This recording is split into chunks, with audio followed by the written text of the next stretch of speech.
Hello friends, welcome to our channel. ஆஸ்திரேலிய அணியை மீண்டும் சிதைத்த யுவராஜ் சிங் வானவேடிக்கையின் வைரல் வீடியோவை பற்றி இப்பதிவில் பார்க்கலாம்.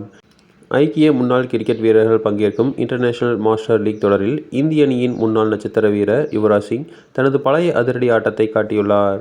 மார்ச் 13ஆம் தேதி ராய்ப்பூரில் நடைபெற்ற அரையிறுதிப் போட்டியில் ஆஸ்திரேலியாவுக்கு எதிராக 30 பந்துகளில் 59 ரன்கள் அடித்து ரசிகர்களை மகிழ்ச்சியில் மூழ்கடித்தார். முதலில் களமிறங்கிய இந்திய மாஸ்டர்ஸ் அணி 220 ரன்களுக்கு 7 விக்கெட் என்ற வலுவான ஸ்கோரை பதிவு செய்தது. சச்சின் டெண்டுல்கர் 42 ரன்களும், ஸ்டூவர்ட் பின்னி 36 ரன்களும் மற்றும் இர்ஃபான் பதான் 19 ரன்களும் ஆகியோர் அணிக்கு வலுவான ஸ்கோரை சேர்த்தனர். தனது முந்தைய போட்டிகளில் ஆஸ்திரேலிய அணிக்கு எதிராக அரையிறுதிப் போட்டிகளில் அசாத்திய ஆட்டத்தை வெளிப்படுத்திய யுவராஜ் சிங் அதே பயத்தை அவர்களுக்கு காண்பித்தார். 26 பந்துகளில் அரை சதம் அடித்த யுவராஜ் சிங் மெய்கனின் ஒரே ஓவரில் 3 சிக்சர்கள் அடித்து தனது ஆதிக்கத்தை பதித்தார். இது அவரது முந்தைய சாதனையை நினைவுபடுத்தியது.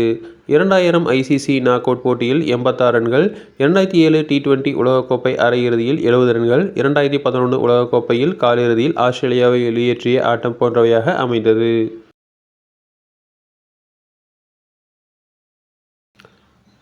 தொடர்ந்து இதுபோன்ற செய்திகளுக்கு எங்கள் சேனலை சப்ஸ்கிரைப் செய்யவும்.